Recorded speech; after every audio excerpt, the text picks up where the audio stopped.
커다란 기업들은요, 보안 시스템을 구축을 합니다. 왜냐하면 그 기업의 비밀을 지키기 위해서죠. 기업 비밀이나 고객의 정보나 특별한 특허 기술 등을 보호해야 하기 때문에 전산망을 잘 보호합니다. 특별한 시스템으로 막아서는데 그를 위해서 많은 비용을 투자하겠죠.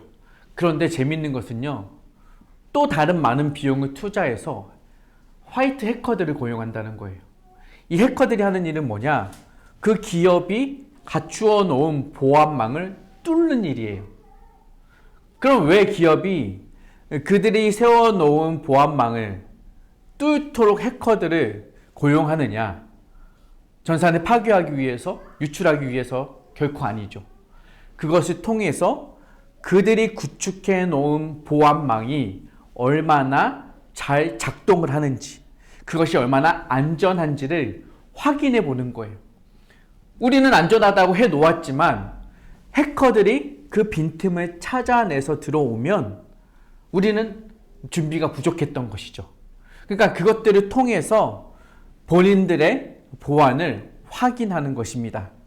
그렇게 빈틈들을 다 확인하고 나서야 그때서야 비로소 제대로 된 보안이 작동을 하는 것이죠. 우리도 마찬가지입니다. 우리의 신앙생활도 보면 이러한 보안 테스트, 바이러스 테스트, 해커 테스트들이 우리의 삶에 찾아옵니다.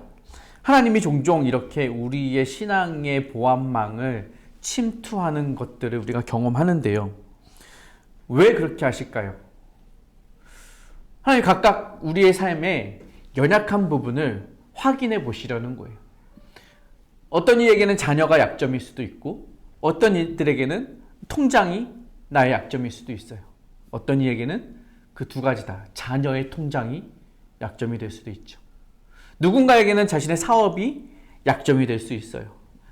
누군가에게는 관계가 약점이 될 수 있고, 누군가에게는 이 두 가지 사업적인 관계들이 약함이 될 수도 있는 거죠.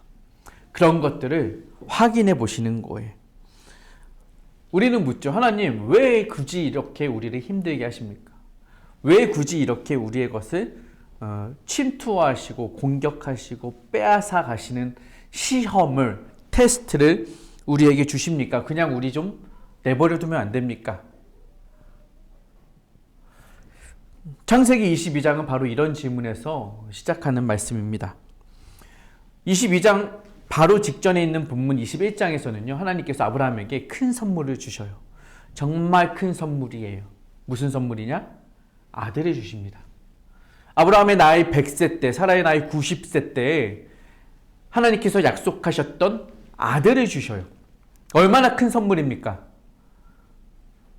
우리에게 자녀가 한 명, 두 명 있다고 해서 셋째가 중요하지 않은 것 아니잖아요. 그런데 100세에 낳은 유일한 아들이에요. 얼마나 귀한 아들입니까? 하나님께서는 이 아들을 통해 무엇을 약속하셔요? 내가 이 자손을 통하여 너로 하여금 큰 나라와 민족을 이루게 할 것이다. 약속을 이미 하셨어요. 그리고 그 약속의 결과물로 이삭을 주셨으니 이 이삭은요, 하나님의 은혜의 결과이고 약속의 증표입니다. 그런데 하나님이 22장에 이르러서 뭐라고 말씀하시느냐? 내 사랑하는 내 독자 아들 이삭을 내놓아라! 라고 말씀을 하시는 거예요. 그럼 아브라함의 입장에서는 하나님, 이건 아니잖아요. 하나님 이러시면 안 되잖아요. 다른 것도 아니고 아들 이삭이에요. 하나님께서 주신 아들이에요. 하나님께서 약속하신 자녀예요. 그리고 얘 없어지면 우리 가문 어떻게 됩니까? 우리 민족 어떻게 됩니까? 말도 안 되죠, 하나님. 제가 이 아이 얼마나 사랑하는지 잘 아시잖아요. 이렇게 발작할 만도 하죠. 이렇게 발끈할 만도 하죠. 그러시면 안 되죠. 따질 만도 하죠. 그런데 이 질문, 왜 이렇게 소중한 걸 달라고 요구하시는지에 대한 질문을 오늘 우리가 말씀 속에서 함께 그 답을 찾아보려는 것입니다. 왜 이렇게 요구하시는가? 첫 번째 답입니다. 함께 읽어볼까요? 시작. 하나님은 우리가 무엇을 붙잡고 사는지 드러내신다. 본문 1절 읽어봅시다. 시작. 그 그 일 후에 하나님이 아브라함을 시험하시려고 그를 부르시되 아브라함아 하시니 그가 이르되 내가 여기 있나이다. 하나님께서 이 아브라함을 부르신 이유, 아브라함에게 이런 걸 주신 이유는 다 뭐다? 아브라함을 뭐 하시려고? 시험하시려고. 이 단어가 중요해. 시험이에요. 시험. 하나님은요, 아브라함이 어떤 답을 하실지를 알고 계셔요. 하나님은 아브라함의 믿음도 아시고 아브라함의 상태도 다 알고 계셔요. 하나님이 근데 굳이 이 시험을 주신 이유는 하나님 당신께서 아브라함을 모르셔서가 아니라 아브라함이 자신의 믿음을 모르기 때문에 그래요. 아브라함이 하나님을 얼마나 사랑하는지 아브라함 스스로가 알 수 없기 때문에, 아브라함 마음에 가장 중요한 것에 무엇이 차지하고 있는지를 아브라함 스스로에게 깨닫게 하시고 드러나게 하시려는 의도라는 것입니다. 그러니까 우리의 신앙과 우리의 삶으로 대입하여 보면 이거예요. 우리가 예배를 드리고 하나님께 나아오고 하나님께 찬양하고 섬기고 봉사하고 예물을 드려요. 그 이유는 뭐예요? 하나님 사랑하잖아요. 하나님께 감사하잖아요. 그래서 이 일을 하는 거잖아요. 이 섬김을 하는 거잖아요. 얼마든지 할 수 있어요.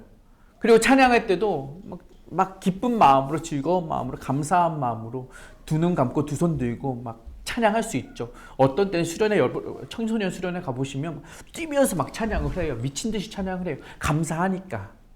그런데 여러분, 신앙은요, 주일에 예배 시간에만 보여지는 게 신앙이 아니잖아요.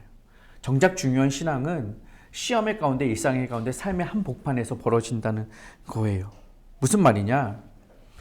하나님께서 이런 시험을 예배 중에 주시는 게 아니라 우리의 삶의 가장 그 한복판에서 우리의 삶의 가장 소중한 것들을 내놓으라고 요구하시는 그 시점이 진짜 우리의 믿음이 드러나는 순간이라는 거예요. 주일에 예배 드릴 때는 네 믿음이나 내 믿음이나 비슷해 보여요. 그 정도나 이 정도나 별반 다를 거 없어 보여요. 함께 눈 감고 기도하고 함께 입술 열어 찬양하니까. 중요한 건 언제다? 삶의 시험, 테스트 가운데 그 차이가 드러난다는 것이죠. 그때 우리는 알게 돼요. 아, 내가 하나님이 아닌 다른 것을 붙잡고 있었구나. 아, 내가 하나님보다 다른 것을 더 소중히 여기고 있었구나. 혹은 아, 나는 진짜로 다른 무엇보다 하나님을 더 사랑하고 있었구나를 시험을 통해 확인하신다는 것입니다. 2절을 함께 읽어봅시다. 시작.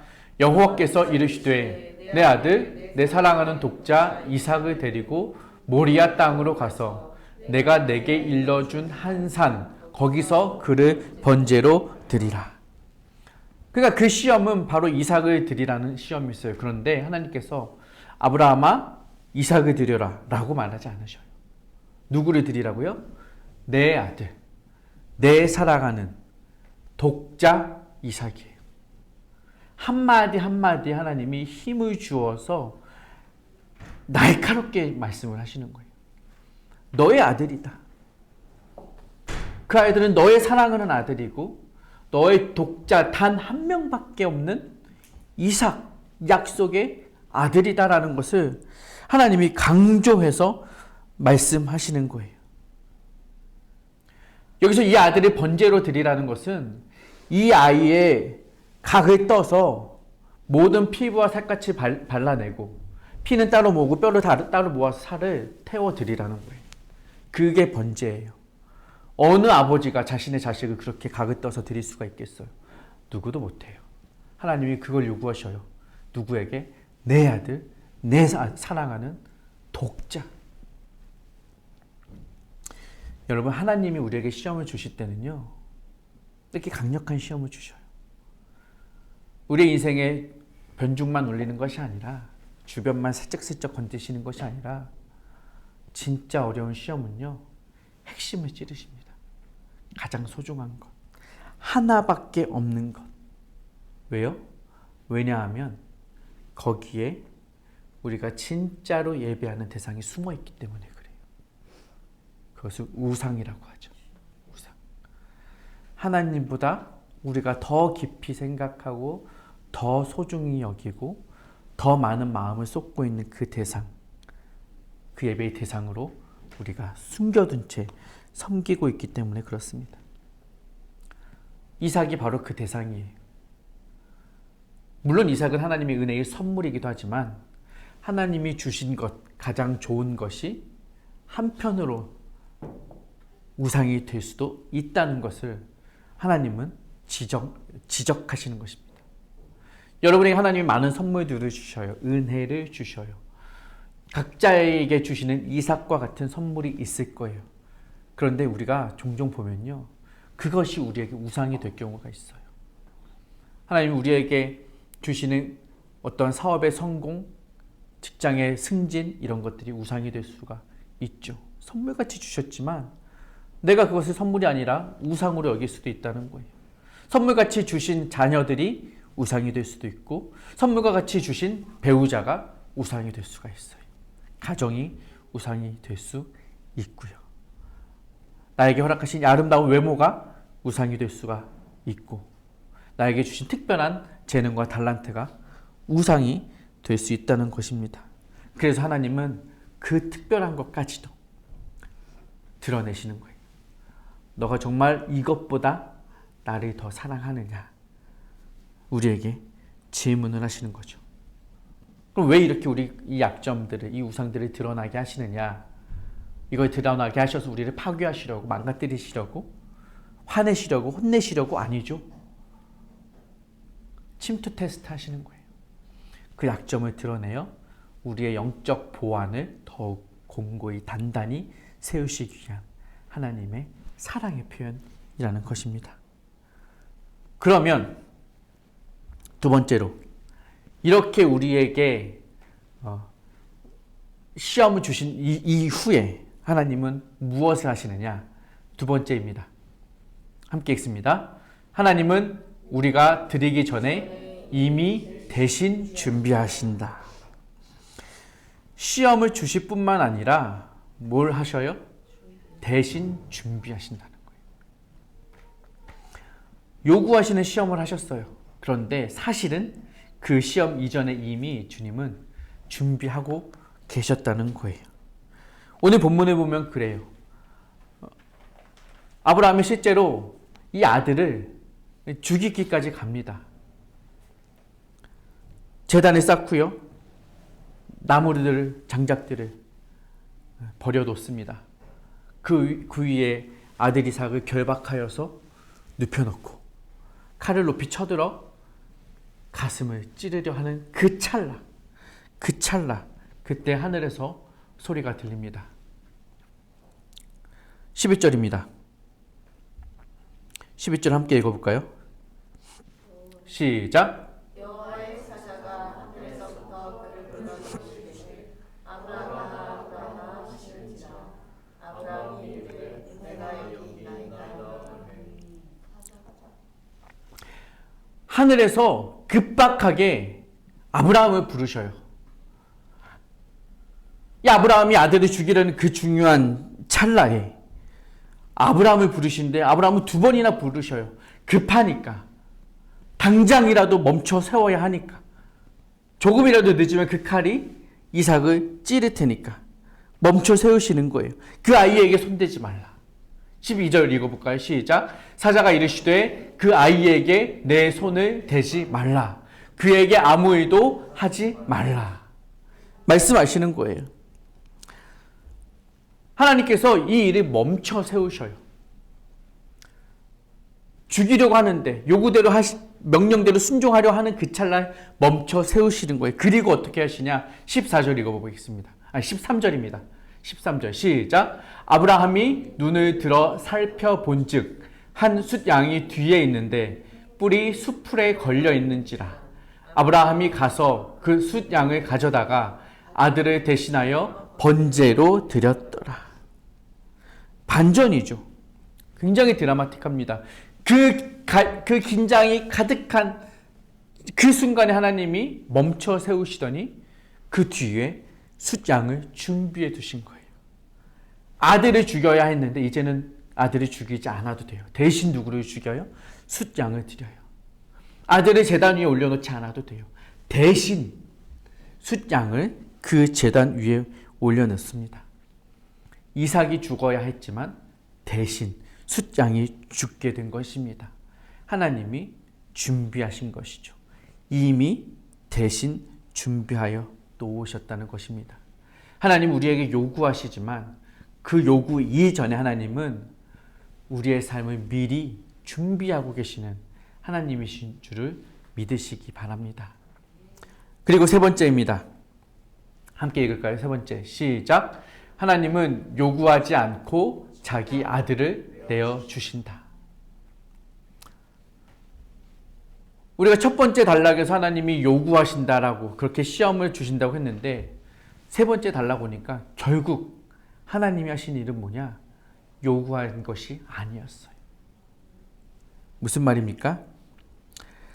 오늘 본문을 보면서 우리는 오해할 수 있어요. 아브라함처럼 우리도 순종하여 하나님께 드려야지. 이게 1차적인 메시지죠. 그런데 이것을 이렇게 설교하고 이렇게 받아들이고 나면 이것은 이 말씀을 제대로 해석한 것이 아닙니다. 나도 아브라함처럼 잘 드려야지. 여러분도 아브라함처럼 믿음으로 자신의 가장 소중한 것을 드리십시오. 저도 이렇게 설교하고 싶죠. 다 드리세요. 집 다 팔아서 교회 드리세요. 그럼 교회가 좀 먹고 살만해지겠죠. 이렇게 하고 싶죠. 저도 그래서 추적 60분 한번 나가고 싶죠. 아니요. 이 말씀은 그걸 말씀하시는 게 아니에요. 우리에게 여러분 것을 다 내놓아라 라고 말씀하시는 메시지가 아니란 말입니다. 이 말씀은 다른 걸 우리에게 가르쳐 줍니다. 아버지가 아들을 데리고 산으로 올라가요. 그 아들은 사랑하는 아들 독자입니다. 그 아들은 번제로 드릴 나무를 지고 가고요. 그 과정 중에 아들은 단 한 번도 저항하지 않습니다. 그리고 마지막 순간 그 아들을 대신하여 다른 제물이 죽임을 당하죠. 이 일련의 과정을 보면 우리는 신약 성경에서 나타나는 다른 한 사건을 머릿속에 그리게 됩니다. 오늘 이 사건이 일어난 곳이 어디냐면요. 역대하 3장 1절은 이렇게 말을 하고 있습니다. 시작. 솔로몬이 예루살렘 모리아 산에 여호와의 전 건축하기를 시작하니. 아브라함이 이삭을 드리려고 간 장소는 모리아 산입니다. 그런데 훗날 그 모리아 산에 무엇이 세워져요? 예루살렘 성전이 세워지는 거예요. 그 산은, 그 장소는 바로 예루살렘이었습니다. 그리고 그 예루살렘 언덕에서 결국 하나님의 아들이 십자가를 지고 죽임 당하시죠. 그러니까 이 메시지는요, 그냥 구약의 이야기 한 편, 단편으로 끝나는 것이 아니라 성경 전체를 통과하는 한 시리즈인 거예요. 그 시리즈는 어떤 주제를 드러내기 위함이에요? 우리를 위하여 죽으신 예수 그리스도. 그분을 보여주기 위한 이삭의 이야기. 즉 이삭의 이야기는 예수님을 가리키는 한 예표의 사건이라는 것입니다. 아브라함은 사랑하는 아들을 데리고 산으로 올라가죠. 하나님께서도 그 사랑하는 아들을 그 갈보리 산 언덕 위에 세우십니다. 이삭은 자신이 죽을 번제나무를 지고 산에 올라갑니다. 예수님도 자신이 죽을 십자가 나무를 지고 그 산을 오르셨습니다. 이삭은 줄에 결박되어 묶였죠. 예수님도 십자가에 못 박혀 달리셨습니다. 그러니까 이삭은 십자가의 예수님을 고스란히 보여주는 사건입니다. 너무나 비슷하죠. 근데 여러분, 비슷하지만 다른 한 가지 지점이 여기에 있습니다. 이삭이 죽기 직전의 순간 하나님은 아브라함을 막으십니다. 멈추시죠. 이 아이에게 손을 대지 말라. 그리고 이삭은 살아납니다. 그런데 예수님이 죽으시는 순간에 하늘에서 이 아들이 죽이지 말라라는 멈춤의 소리가 들렸을까요? 그러지 않았습니다. 예수님의 신음과 절규와 고통에도 하나님은 침묵하셨습니다. 하셨습니다. 그리고 그 이유는 로마서 8장에서 이렇게 말을 하고 있습니다. 8장 말씀입니다. 함께 읽을게요. 자기 아들을 아끼지 아니하시고 모든 사람을 위하여 내주시니가 어찌 그 아들과 함께 모든 것을 우리에게 주시지 아니하겠느냐. 하나님이 우리를 위하여 아들을 아끼셨습니까? 아끼지 않고 내어주셨다라는 거예요. 멈춰 세우고 싶으셨겠죠. 하나님이라고 해서 자신의 아들 예수 그리스도가 십자가에 죽는 것을 기뻐하진 않으셨을 거란 말입니다. 고통스러우셨을 것이란 말입니다. 하나님 아버지의 마음도. 그런데 그보다 더 큰 사랑으로, 그보다 더 큰 마음으로 우리를 구하기 위해서 모든 사람을 위하여 자기 아들을 아끼지 않고 떼어주셨다라는 거예요.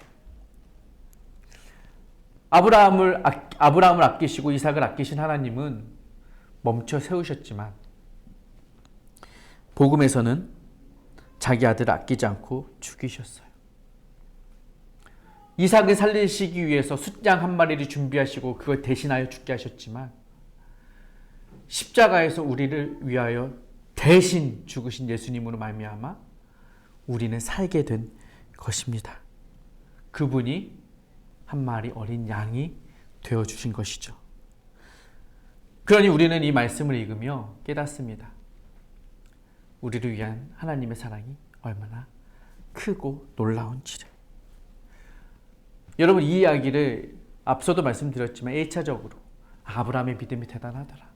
아브라함의 그 희생이, 헌신이 대단하더라. 어떻게 이렇게 잘 드릴 수 있을까라는 것에 머물러서 아브라함의 믿음에 감탄하고 말면 그것은 이 말씀이 주는 의미를 제대로 보지 못하는 것입니다. 여기서 우리가 던져야 할 질문은 나는 어떻게 하면 아브라함처럼 드릴 수 있을까가 아니라 하나님은 어떻게 자기 아들을 주실 수 있었을까? 왜 그렇게까지 우리를 위해 아들을 내어주셔야만 했는가? 아브라함의 믿음에 대한 집중이 아니라 하나님의 은혜에 우리가 포커스를 두고 말씀을 해석해야 한다는 거예요. 여러분 따라합시다. 율법은 나의 손을 보게 하지만 복음은 하나님의 손을 보게 한다. 율법은 그거예요. 내 손을 보게 해요. 내가 얼마나 했는지, 내가 얼마나 드렸는지, 내가 얼마나 남을 위해 섬겼는지, 내가 얼마나 봉사를 했는지, 내가 얼마나 손에 물을 많이 묻혔는지를 보게 해요. 율법이죠. 내가 한 행위를 집중하는 것이 율법입니다. 그러니 많이 드리고 많이 섬긴 사람들은 그것을 가지고 결과값을 기대하는 거예요. 내가 이렇게 했는데 하나님이 좀 알아주시겠지. 내가 이렇게 했는데 목사님이 알아주시겠지. 내가 이렇게 섬겼는데 옆에 성도들이 좀 알아주겠지. 이게 뭡니까? 교회가 주식시장과 다른 게 뭐가 있어요? 내가 드린 만큼 얻어야 되고 얼마나 드렸으니 얼마의 수익률 내야 되고 계산하는 것. 교회가 이런 율법적인 교회가 되어서는 안 된다는 거예요. 그럼 반대로 많이 드리지 못한, 내 손에서 많이 드리지 못한 사람들은 어떻게 돼요? 부담이 생기죠. 죄의식과 죄책감만 늘어갈 거예요. 율법이 주는 마음이에요. 내가 무언가를 해야 한다. 내가 무언가를 했다. 그런데 복음은 무엇을 말한다고요? 내 손이 아니라 누구의 손에 집중한다고요? 하나님의 손에 집중하는 거예요. 하나님의 손. 이 이야기 속에서 하나님의 손이 무엇을 했는가를 집중하는 것이 중요하다는 거예요. 아브라함이 무엇을 드렸는가, 아들을 드렸는가, 얼마나 대단한 걸 드렸는가가 아니라 이 모든 구속의 역사 가운데서 하나님이 우리를 위하여 무엇을 베푸셨는가, 그것을 보아야 한다는 거예요. 그것을 보아야 한다. 하나님은요, 이미 우리에게 자기 아들을 내어주셨습니다. 우리에게 필요한 것은 이미 하나님이 우리에게 주신 그것을 볼 수 있는 눈이 필요한 거예요. 아브라함의 차이와 우리의 차이는 바로 여기 있습니다. 아브라함은 드려야 했어요. 드리고 나니 하나님이 이제야 너가 나를 사랑하는 줄 알겠노라. 내가 드리니까 하나님이 인정해 주셔요. 율법이죠. 구약은 율법이에요. 그런데 하나님 복음은요, 우리에게 그걸 요구하지 않으십니다. 우리를 위해서 이미 십자가에서 예수님이 죽으셨다고요. 우리가 그분을 위해 뭘 하기도 전에, 우리가 그분을 위해 뭘 갚기도 전에, 우리가 그분을 위해 찬양하기도 전에, 헌신하기도 전에, 희생하기도 전에, 링크처치를 세우기도 전에 하나님은 이미 우리를 위해 사랑하는 아들을 죽이셨다는 거예요. 그러니 그 다음에 그러면 우리가 뭘 할 수 있느냐예요. 우리는 구원받기 위해 섬기는 사람들이 아닙니다. 우리를 구원해 주셨기 때문에, 우리를 위해 그 구원해 주신, 구원을 위하여 자기 아들을 보내주신 하나님의 사랑이 커서 그것이 감사해서 섬기는 거예요. 우리가 헌금을 드리는 이유는 더 많은 복을 얻기 위해서가 아니에요. 우리는 이미 큰 복을 받았어요. 구원이라는 새 생명이라는 누구도 갖지 못할 영원한 복을 받은 자들입니다. 그랬기 때문에 그 복에, 그 생명의 복에 감사하여 우리는 아끼지 않고 드리게 되는 것입니다. 하나님이 내 편에 서달라고 간절히 바라면서, 하나님 내 기도 들어달라고 간절히 구하면서 섬기나요? 그래서 기도하나요? 그래서 신앙생활 하나요? 아니에요. 하나님은 이미 여러분 편에 서 주셨습니다. 그러니 하나님이 나와 함께 하심을 믿음으로 우리는 하나님께 나아가게 되는 것입니다. 하나님은요, 우리에게 요구하시기 전에 이미 우리를 위하여 모든 것을 내어주셨습니다. 그러면 우리는 왜 하나님을 위하여 드리는 것이 이렇게 어려운가? 답은 의외로 간단합니다. 보지 못함이에요. 왜라고요? 보지 못하기 때문이에요. 우리의 시선이 그 십자가를 흐릿하게 바라보고 있기 때문에 그래요. 나를 위해 베풀어 주신 하나님의 은혜가 얄팍하게 느껴지기 때문에 그렇습니다. 아직 하나님의 은혜를 충분히 보지 못했기 때문에 우리가 하나님 앞에 기쁨으로 드리기가 어려운 거예요. 개념은 알죠. 우리가 은혜 받았다, 사랑 받았다, 우리가 구원 받았다는 사실을 우리가 개념적으로, 머리로는, 이성적으로는 다 알아요. 그런데 우리의 삶의 무게로, 삶의 피부로 그것이 깊이 느껴지지 않는 거예요. 그 시선이 약해요. 그러니까 우리가 드리는 것이 어려워요. 그런데 반대로 그것을 깊이 깨닫게 되면 내 마음속에 온전하게 느껴지고 그 사랑을 온전히 누리게 되면요, 나에게 가진 것이 더 이상 소중한 것이 아니게 되는 것입니다. 왜요? 하나님은 더 소중한 것을 이미 우리에게 주셨기 때문에. 그래서 내 손에 쥔 것이 더 이상 내 것이 되지 않아요. 그래서 내가 꽉 쥐고 있던 손을 놓을 수 있게 되는 것입니다. 하나님이 아끼지 않은 것을 보면요, 우리도 아끼지 않고 드릴 수 있게 되는 것입니다.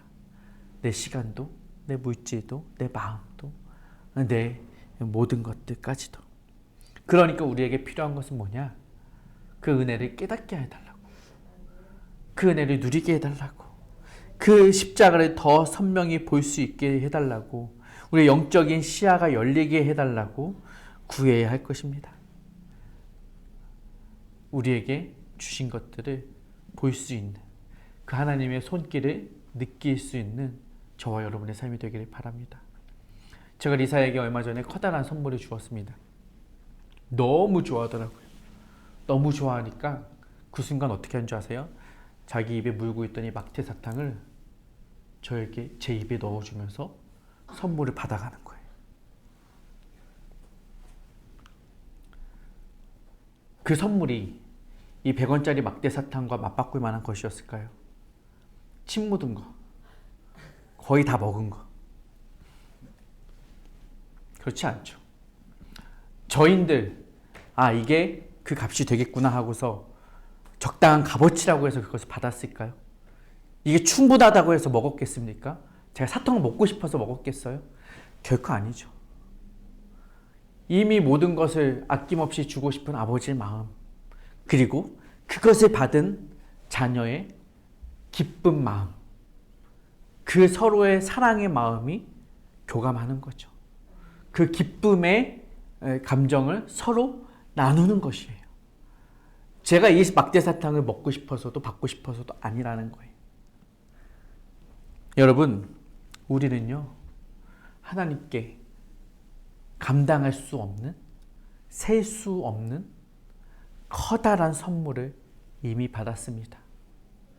우리가 하나님께 나아가 드리는 것은 어찌 보면 작은 막대 사탕 하나 드리는 것과 같은 것일지도 모르겠습니다.